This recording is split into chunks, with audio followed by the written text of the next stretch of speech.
I am the Tofu Golem. Please enjoy the video. In this video, I will explain how to remove a VW Passat headrest. First, familiarize yourself with the headrest design.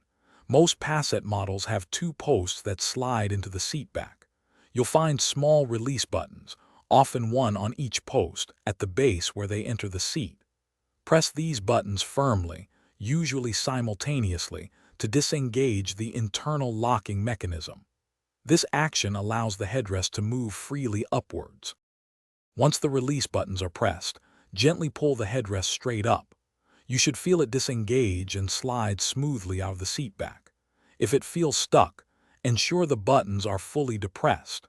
Sometimes, adjusting the seat back angle slightly can provide better leverage and make the removal process easier.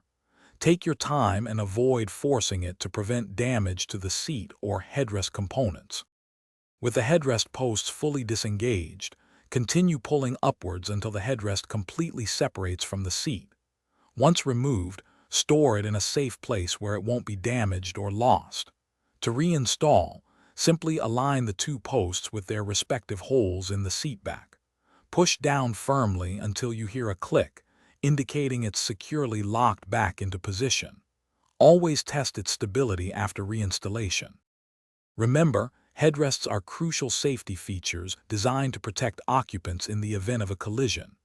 Always ensure they are correctly installed and adjusted for the comfort and safety of all passengers. If you encounter any difficulties or have a different Passat model, always refer to your vehicle's owner's manual for precise, model-specific instructions. Also, for those looking to improve their financial well-being, check the description below for a link to a fantastic book about money, along with other great deals. Thanks for watching. Consider subscribing if we helped you today.